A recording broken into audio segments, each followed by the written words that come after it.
Et Bonjour à, Alexis. bonjour à tous. Ah bah. Voilà Alexis.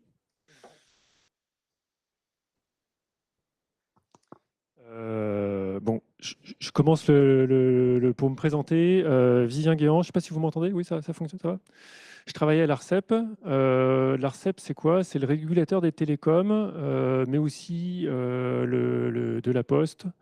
Euh, En fait, euh, les fréquences 5G, par exemple, l'attribution des fréquences 5G, les règles pour la mutualisation de la fibre optique, le dégroupage de la DSL, tout ça, c'est l'ARCEP. Et depuis 5-6 ans, on s'est mis à travailler sur l'enjeu environnemental parce qu'en fait, les décisions de régulation qu'on prend donc, pour maintenir la concurrence au niveau des opérateurs télécoms, eh ben, ça a des impacts et on peut faire des choix différents de régulation pour essayer de limiter l'impact environnemental, surtout au niveau des réseaux.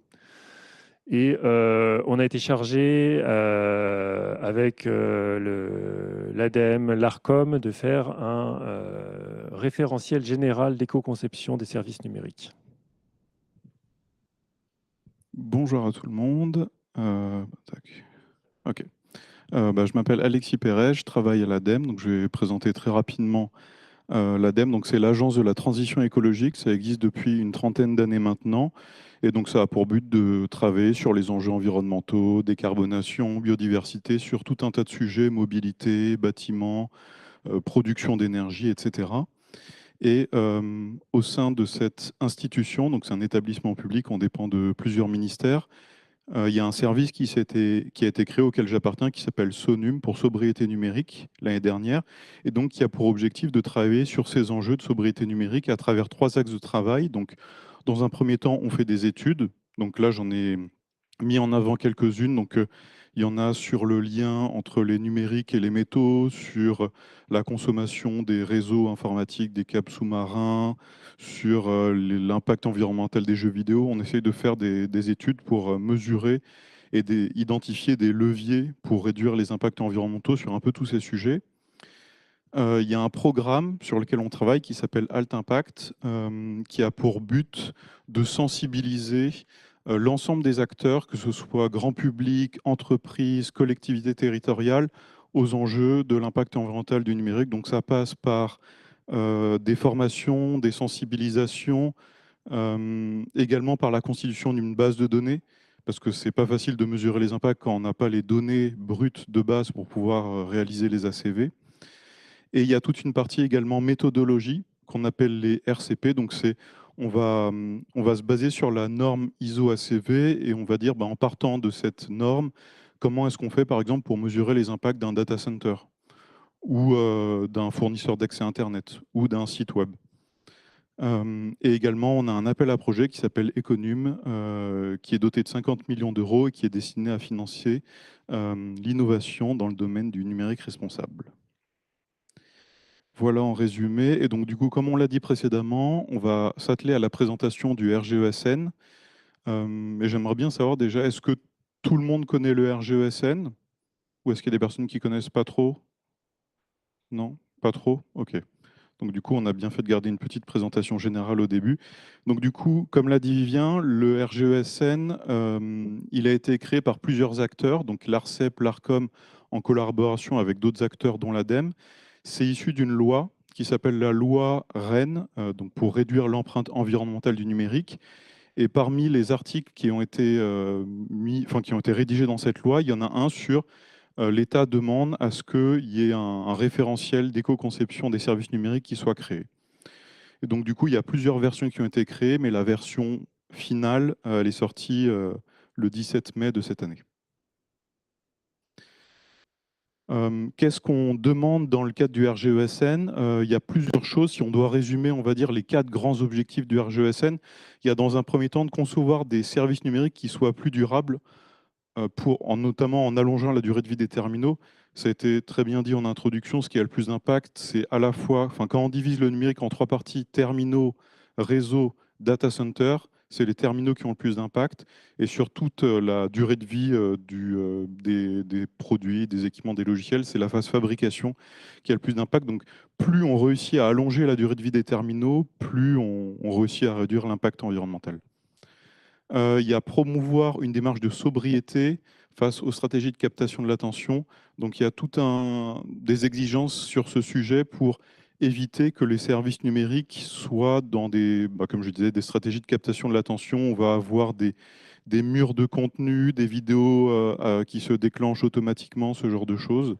Donc on va essayer de réduire ce genre de stratégies qui sont mises en place, diminuer les ressources mobilisées, parce que quand on a recours à un service numérique, on a recours aux 3 tiers, aux 3 briques que je décrivais précédemment. Il y a la consommation du terminal en tant que tel, il y a les réseaux qu'on va solliciter, Wi-Fi, 4G, 5G, etc. Et il y a les data centers dans lesquels sont stockées les données. Donc c'est mettre en place des actions pour réussir à réduire l'impact sur ces 3 tiers. Et le dernier point qui est important aussi, c'est accroître le niveau de transparence.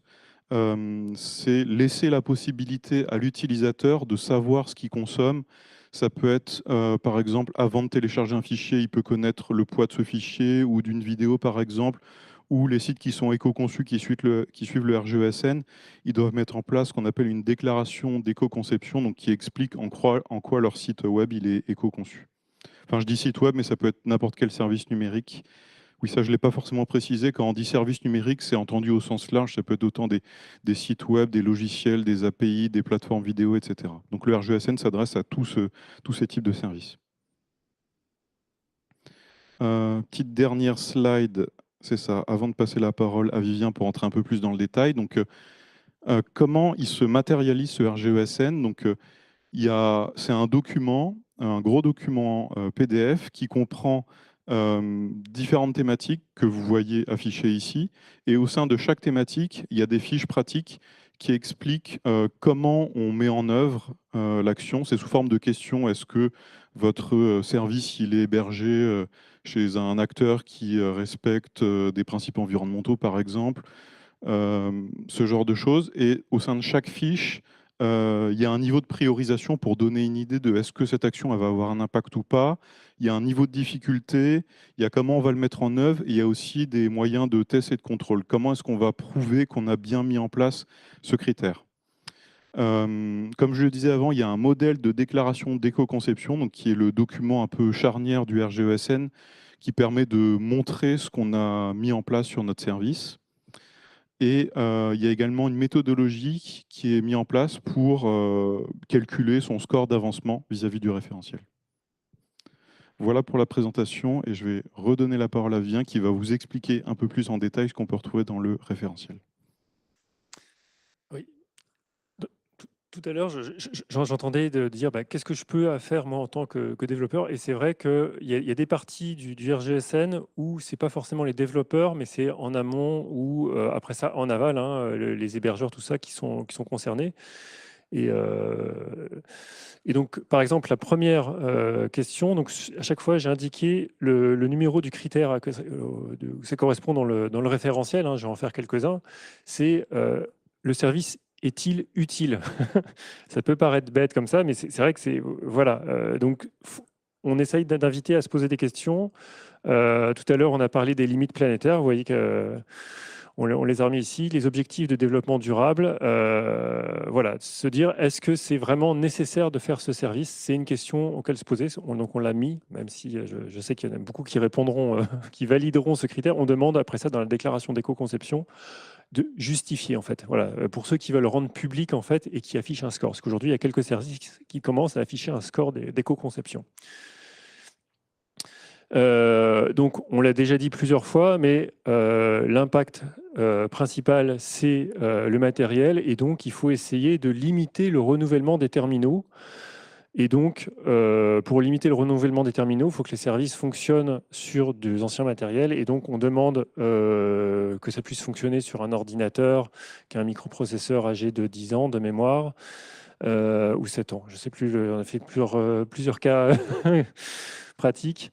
Il y a aussi on voit que certains clients renouvellent leur matériel parce qu'il n'y a plus de mise à jour. Donc ça, c'est plutôt pour ceux qui font les systèmes d'exploitation, mais de bien faire les mises à jour, voilà, de façon à essayer que les gens puissent garder plusieurs années en plus leurs terminaux. Ensuite, sur l'expérience utilisateur, donc enlever l'inutile, optimiser ce qui est présent. C'est un point sur lequel on a discuté tout à l'heure.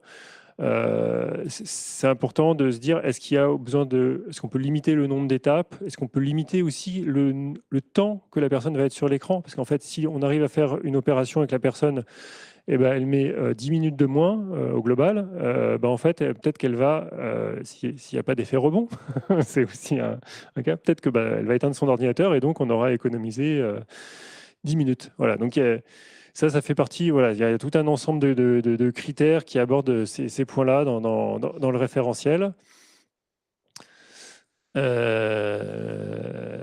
Un autre chose, au niveau des réseaux télécoms, en fait, le dimensionnement, il se fait au pic. C'est-à-dire que quand on conçoit un réseau, on le conçoit pour qu'il puisse absorber le pic de consommation, qui est généralement le soir, même le dimanche soir, c'est le jour où c'est le plus chargé. Et donc, s'il y a des choses sur une application ou au niveau de votre société, des choses, les sauvegardes ou n'importe quoi, qui peut être décalé et qui peuvent éviter le pic de 19h, 23h, 30, et dans ce cas-là, ça permettra aux opérateurs d'avoir moins à upgrader le réseau pour le prochain. Parce qu'en fait, un réseau, il consomme, il y a une part fixe importante.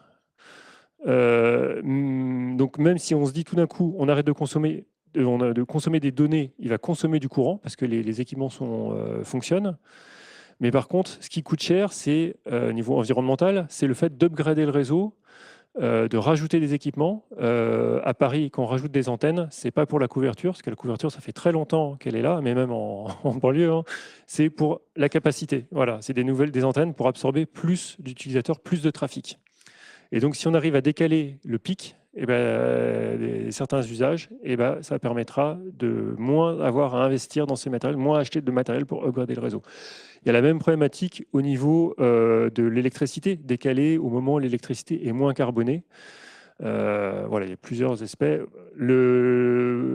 Quand vous avez des applications mobiles, incitez l'utilisateur à utiliser le Wi-Fi qui est moins consommateur, une box fixe, une box Internet a une consommation qui est fixe, qui est de l'usage ou pas, elle consomme environ 10 watts. Alors que le réseau mobile, il y a une part variable qui est très importante. Voilà. Donc, autre point qui est plus anecdotique, mais je l'illustre quand même parce que c'est aujourd'hui, quand vous avez une adresse IPv4 qui est partagée, vous passez par des plateformes supplémentaires. Et donc, si vous proposez vos services en IPv6, souvent, ce n'est pas quelque chose qui est très coûteux au niveau de l'hébergement. Quand l'hébergeur propose de l'IPv6, il suffit juste d'activer IPv6.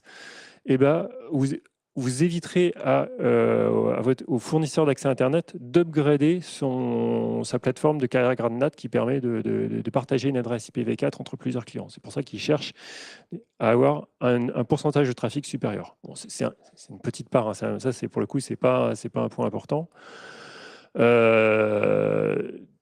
Dans tous les environnements, vous avez des environnements de développement, de pré-production, des environnements de test. De se dire, est-ce que c'est nécessaire de les faire fonctionner 24 heures sur 24 ? Des fois, oui, une entreprise internationale. Des fois, vous pouvez l'éteindre la nuit, le week-end. Aujourd'hui, vous pouvez scripter un ordinateur pour qu'il se rallume automatiquement à 8 heures du matin. Voilà, avec l'UEFI, vous pouvez demander une heure de démarrage. Vous pouvez faire une extinction et un redémarrage de manière à pas avoir tous les services qui sont inutiles, pour, je pense notamment la pré-prod ou des tests, qui fonctionnent même la nuit. Sur les images, on en a parlé tout à l'heure du WebP.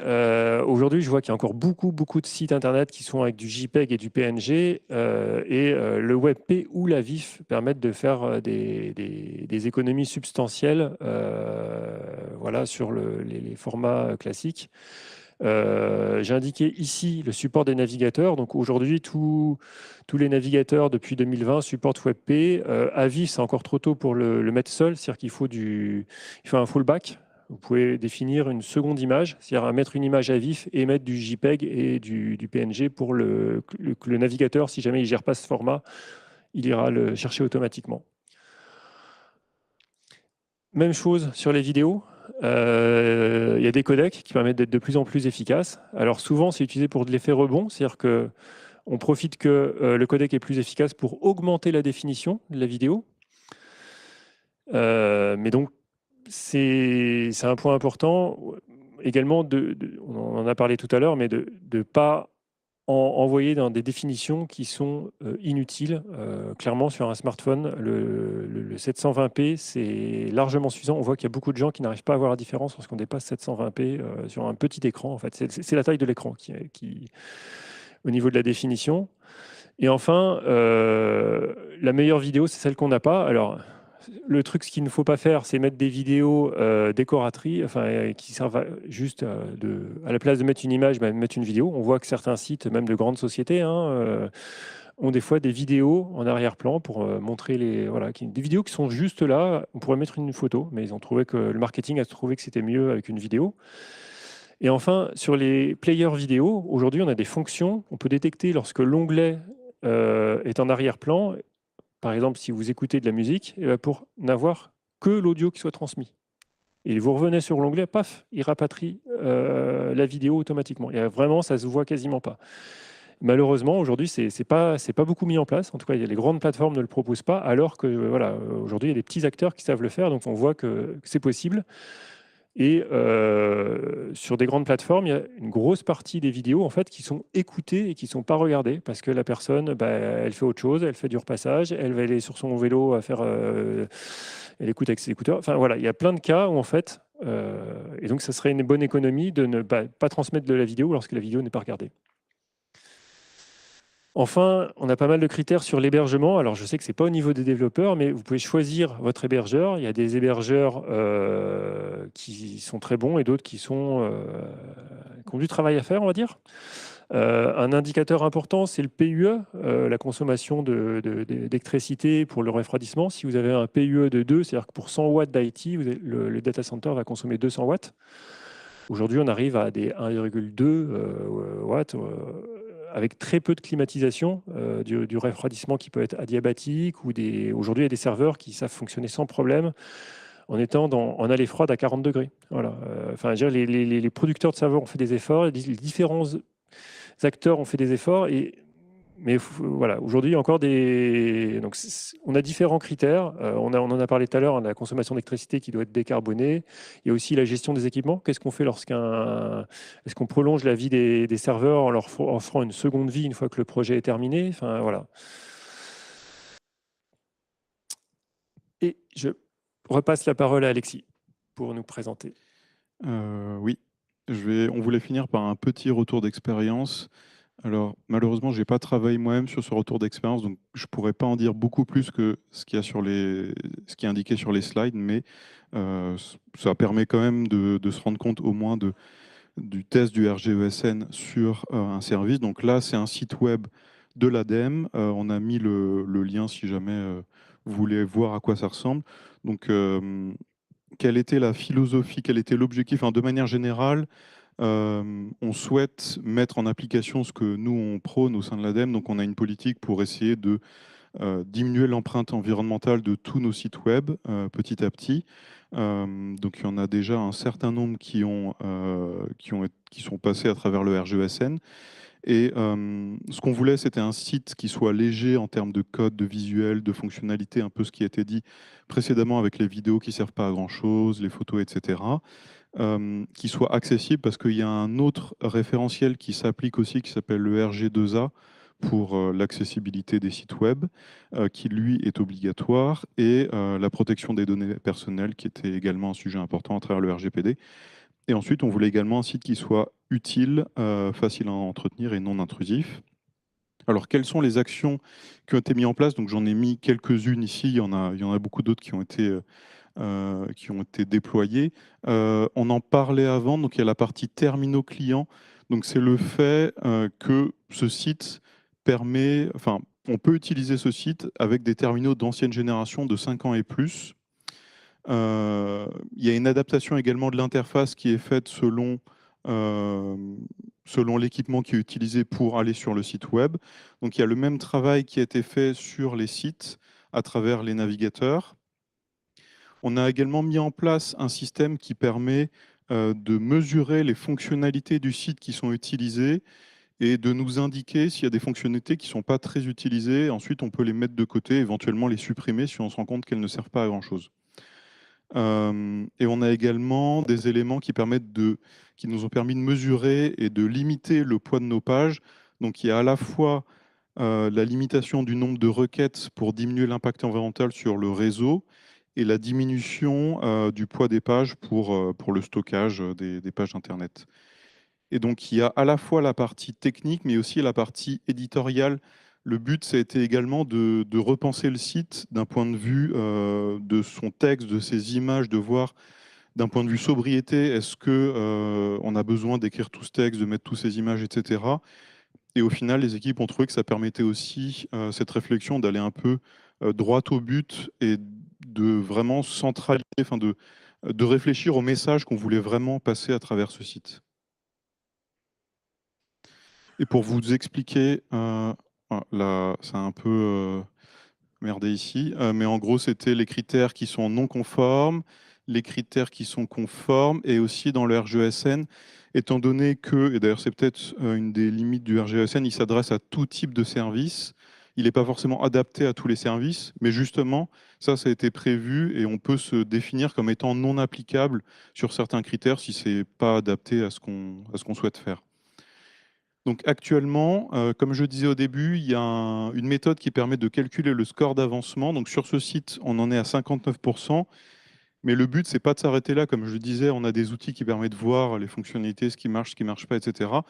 Mais c'est de refaire des audits tous les X mois pour s'améliorer en définissant des plans de progrès d'amélioration. Donc là, j'ai mis quelques exemples avec 2 chantiers pour passer de 65 à 72% de score d'avancement du RGESN. Donc ce critère, on avait déjà un peu avancé dessus, mais ça va être on demande à ce que ce soit fait sur les ordinateurs, sur les tablettes, sur est-ce que tactile ou pas ça marche selon la taille de l'écran. Donc c'est préciser un peu plus ce qu'on avait déjà dit précédemment.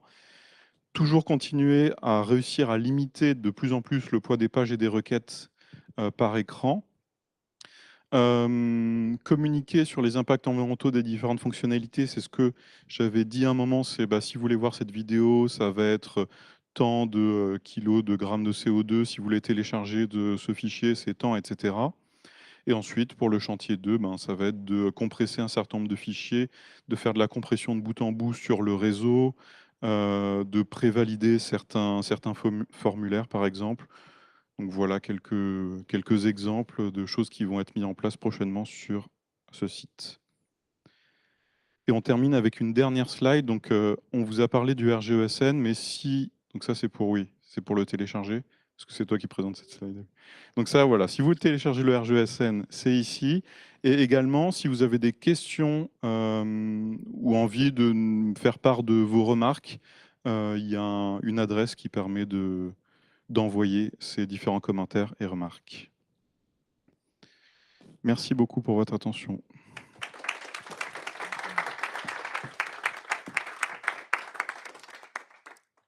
Avant de pouvoir envoyer les questions par mail, on peut les poser tout de suite. S'il y en a qui ont une première question, ouais.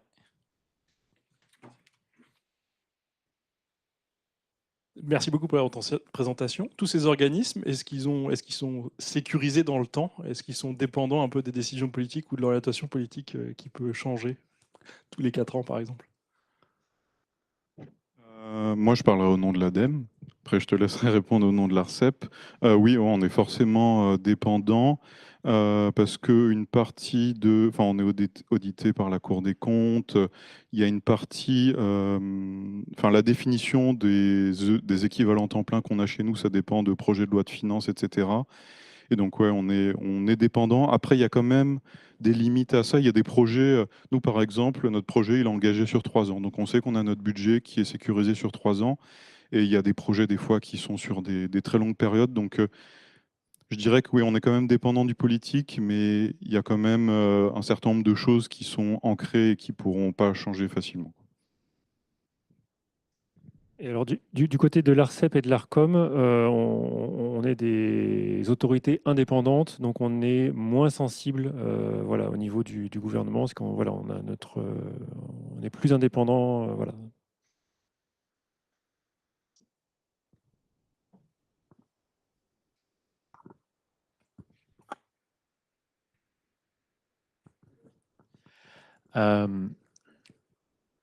Moi, je me posais la question de quel impact tout ça peut avoir. Enfin, j'en profite du coup, vu que c'est des organismes officiels. J'ai tendance à penser que, avant tout, l'impact premier va venir de la légifération sur ces sujets. Parce que, par exemple, sur les devices, on peut essayer de faire ce qu'on veut pour maintenir un device aussi long que possible. Mais justement, si on le met à jour, au fur et à mesure des mises à jour, les OS, etc., ils s'adaptent à la loi Moore. Hein. Donc, c'est-à-dire que plus les devices nouveaux sont performants, plus l'OS va être gourmand. Au bout d'un moment, notre device, soit on ne le met pas à jour, soit il ne peut plus faire tourner l'OS. Donc, la question que je me pose, c'est est-ce que cette piste-là, de légiférer justement, est-ce que sur les questions de sobriété, est-ce que cette voie est aussi explorée, ou est-ce qu'on se concentre juste sur on va faire avec ce que nous imposent les grands GAFAM et compagnie sur les performances de nos appareils? Alors déjà, c'est au législateur de dire s'il veut imposer quelque chose, mais on voit généralement que, si on voit avec l'exemple du RG2A, ça démarre sur une base volontaire. Et donc, on peut penser que le sujet du RGESN va mûrir et qu'il y aura des obligations. Alors, soit, enfin, déjà, il y a l'Europe qui travaille sur ces sujets-là. Il y a des choses qui regardent et qui vont prendre des décisions, soit plus pour des grands acteurs, obliger peut-être le RGESN. Je ne sais pas, c'est le législateur qui verra dans les prochaines années, mais en tout cas, forcément, ça démarre déjà sur une base volontaire, ça grandit, ça mûrit, et après ça, il pourra y avoir des obligations.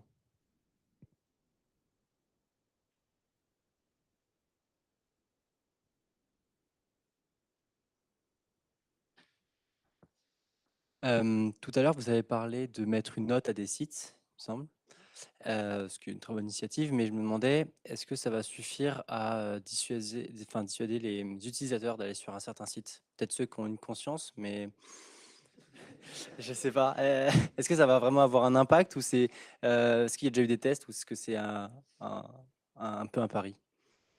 C'est plus que de dissuader l'utilisateur, c'est au niveau de la communication d'une entreprise, de dire je suis bien côté environnemental. C'est quelque chose que souvent elles cherchent à faire, et donc voilà, ça leur rajoute une pierre. Donc c'est un point de plus. Je ne sais pas si tu as des éléments. J'ai l'impression que moi, le RGESN, il sert surtout aux personnes qui vont développer le site, parce que pour trouver, enfin déjà pour voir la note, il faut être déjà sur le site, il faut s'être baladé en bas, il y a marqué souvent voir éco-conception de la page web, etc. Donc je ne sais pas si ce sera visible directement par les utilisateurs, mais d'un autre côté, nous on travaille aussi sur d'autres sujets. Par exemple, ce qu'on aimerait bien faire, alors c'est pas du tout fait, hein, c'est avoir un espèce de Nutri-Score des sites web, où même avant de cliquer sur le site web, on puisse voir sa note directement sur le moteur de recherche, parce que là, ça peut être un peu plus dissuasif. Enfin, il y a des sites où on ira quoi qu'il arrive parce qu'ils nous procurent cet usage et on n'a pas d'autres, mais par exemple, il y a certains usages où, que ce soit un site ou un autre, c'est un peu moins important. Donc le RGESN, il pourra impacter, je pense, mais le Nutri-Score du moteur de recherche, je ne sais pas comment l'appeler, il aura peut-être plus d'impact. Dans les pistes qui sont évoquées, ça serait de demander que quand vous téléchargez une application, on puisse voir si celle-ci a une note au RGESN, et dans ce cas, s'il y en a plusieurs, enfin voilà, l'utilisateur pourra comparer. Voilà, mais... Aujourd'hui, il était annoncé que Danone arrêtait le Nutri-Score, et ils expliquaient que sur les sites marchands de supermarchés, depuis l'introduction du Nutri-Score, ils avaient vu une forte évolution du Nutri-Score qui s'améliorait. Donc les gens ont acheté des choses meilleures parce qu'ils avaient l'information. Et donc, je pense que c'est assez bon. Alors là, ça va s'arrêter parce qu'ils arrêtent de le mettre, mais voilà. Et de l'avoir. Par contre, oui, il faut l'avoir en amont. Mais ils ont vraiment mesuré un effet sur l'information.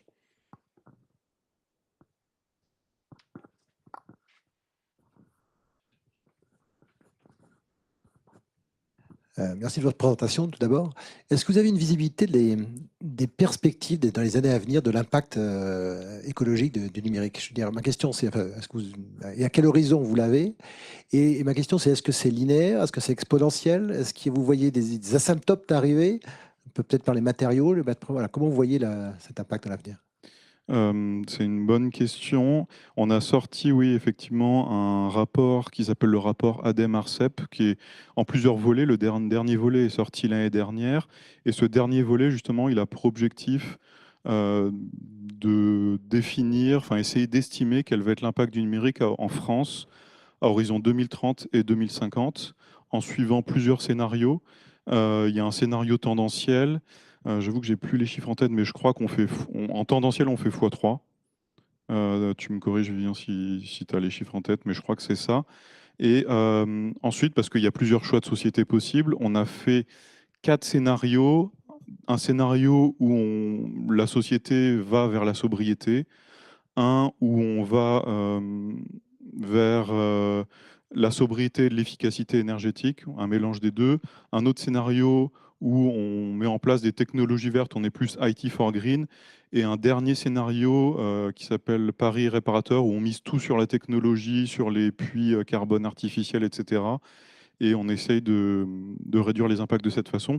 Et tous ces scénarios, selon nos estimations, ils nous permettent d'atteindre la neutralité carbone à horizon 2050 sur tous les sujets. Mais par contre, ils n'ont pas tous le même impact sur le sujet numérique. Par exemple, le dernier scénario Paris réparateur, il va permettre de décarboner. En gros, c'est le numérique qui va servir à décarboner d'autres secteurs. Lui, il va permettre de décarboner d'autres secteurs, mais il fait fois je ne sais pas combien en termes d'impact. Et le problème qu'il y a sur ce scénario, c'est que on a des doutes sur sa soutenabilité d'un point de vue épuisement des ressources métaux principalement, parce que du coup, on doit mettre en place, enfin, c'est une société où il y a beaucoup de capteurs qui permettent de mesurer, beaucoup d'actionneurs, beaucoup d'équipements, etc.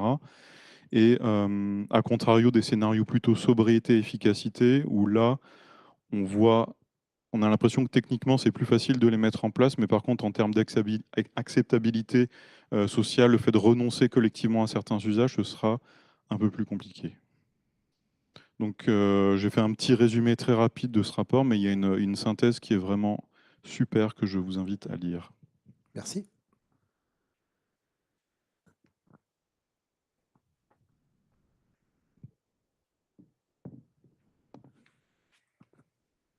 Alors tout d'abord, merci pour la présentation. J'ai trouvé ça très intéressant. Et est-ce que la France est en leader là-dessus ou est-ce qu'il y a également des travaux qui sont sur d'autres pays ou des institutions européennes qui partagent les mêmes réflexions?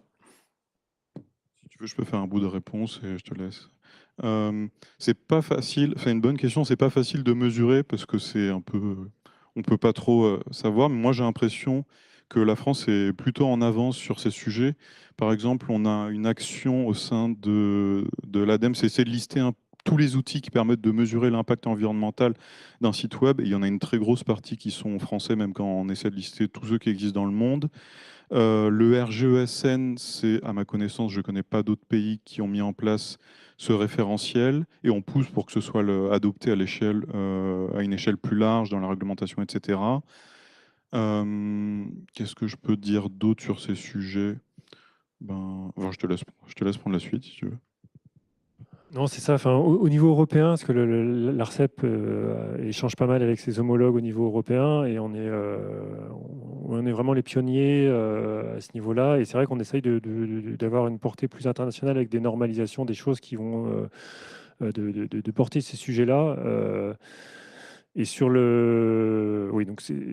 sur l'usage aussi, on a une électricité qui est peu carbonée, ce qui fait que les chiffres qui ont été présentés au début, qui étaient varient. En fait, c'est pas tout à fait les mêmes en France parce que on a au niveau de l'impact carbone, notamment de l'usage, il est beaucoup plus faible grâce à notre énergie. Donc il y a des différences au niveau des pays, mais c'est vrai qu'aujourd'hui, on est comme dans les pionniers à travailler sur ces sujets. Et oui, je voulais juste rajouter, mais tu l'as un peu dit, mais également une spécification technique AFNOR, éco-conception des services numériques, qui est en cours d'élaboration, donc là, qui a vocation à intéresser les pays du monde entier. Et c'est la France qui porte cette initiative en premier lieu, donc qui montre qu'on est plutôt à l'initiative de ce genre de choses. Encore 2-3 questions. Au sujet de la répartition entre fabrication des terminaux et usage, j'avais un chiffre en tête qui est probablement obsolète depuis le temps que je l'ai lu, donc vous allez probablement me corriger. J'avais lu que en France, avec l'électricité relativement décarbonée qu'on a, il faudrait utiliser un ordinateur portable pendant 10 ans pour égaler l'impact de sa seule fabrication. Donc la question à laquelle me mène cette réflexion, c'est comment est-ce qu'on fait, dans le cadre du RGESN ou d'autres types de législation, comment est-ce qu'on fait pour vraiment quantifier quelles sont les recommandations et les bonnes pratiques qui vont être de vrais leviers d'action, avoir des vrais leviers d'impact par rapport à celles qui sont simplement du nice to have ou des choses auxquelles il faut penser, mais qui finalement sont un peu plus à l'échelle de la goutte d'eau.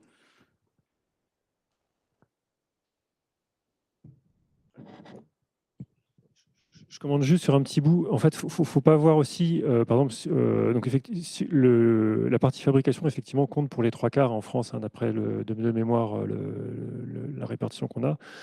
Mais faut pas voir le reste que comme consommation, c'est-à-dire que quand on voit au niveau réseau, enfin bon, il y a aussi tout le matériel en fait qui sera nécessaire pour mettre en place ces réseaux. Et donc, diminuer la consommation de données, stocker moins de données dans le niveau des serveurs et consommer moins de bandes passantes, ça permettra d'avoir des économies qui sont quand même substantielles. Oui, de mémoire, c'était 80% impact fabrication, 20% utilisation. Donc, je ne sais pas si c'est chiffre, mais ça ne m'étonnerait pas en tout cas que ce soit le cas. Pas facile de répondre à cette question. Nous, dans notre programme, on essaie de passer pas mal par la formation, la sensibilisation. Dans la loi Rennes qu'on mentionnait au tout début, il y a également une partie qui dit que les écoles d'ingé doivent mettre en place des modules d'éco-conception web, etc. Mais ce n'est pas forcément respecté parce qu'il n'y a pas souvent les enseignants pour faire ces modules. Donc formation, sensibilisation. Je trouve que c'est pas facile d'obliger des gens à... Parce que c'est l'allongement de la durée de vie des terminaux qui a le plus d'impact. Mais pour les obliger à ça, je vois pas trop comment on fait. Donc à part sensibiliser et former les acteurs sur ces sujets, peut-être rendre plus désirable le reconditionnement ou l'utilisation de produits d'occasion aussi. Donc ça, il y a des actions des fois qui sont pas forcément connues. Par exemple, si vous faites réparer votre appareil chez un réparateur agréé, l'ADEME vous subventionne une partie de la réparation. Par exemple, ça, c'est pas connu du tout, donc ça peut encourager à garder les appareils plus longtemps. Donc il y a quand même, oui, une partie subvention qui permettra, je pense, d'aider un peu là-dessus aussi.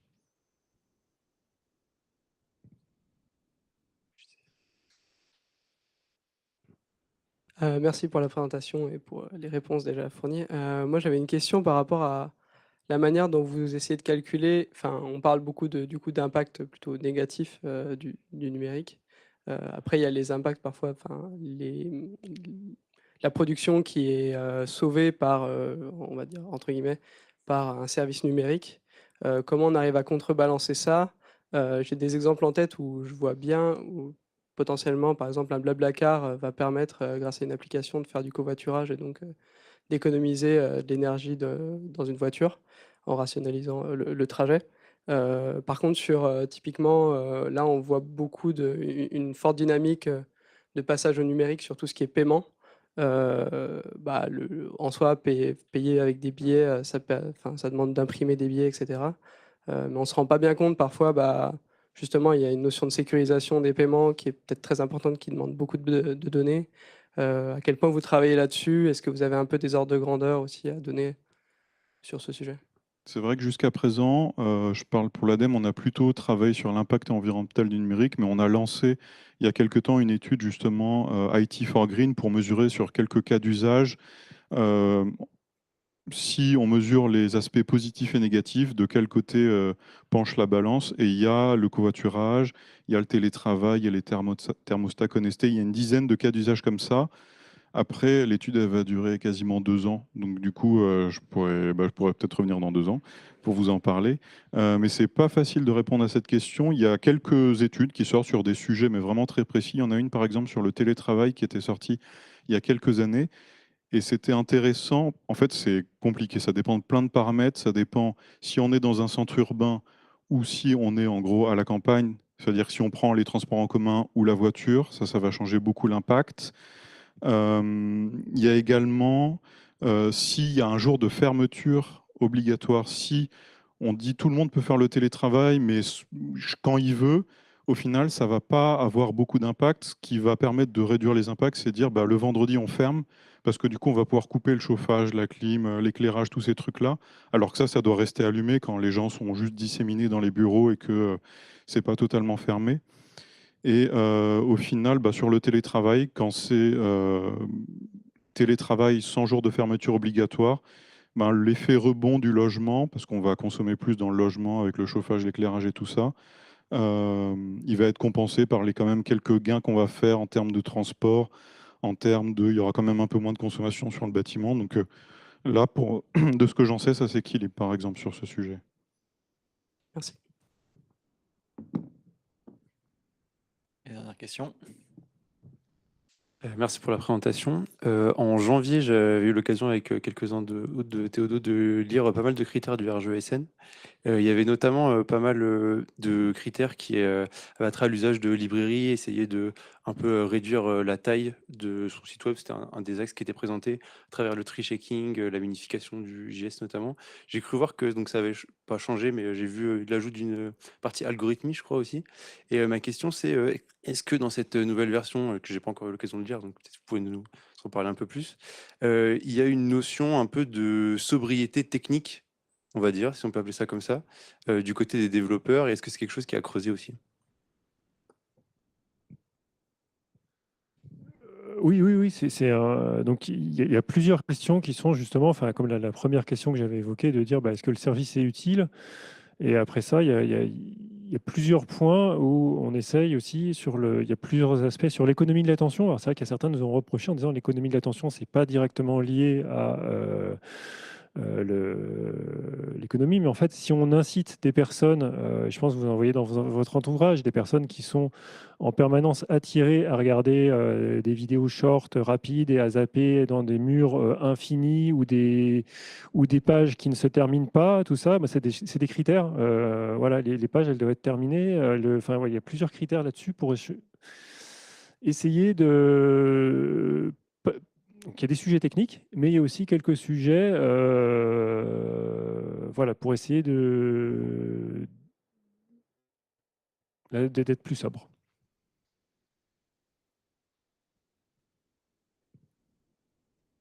Eh bien, merci beaucoup.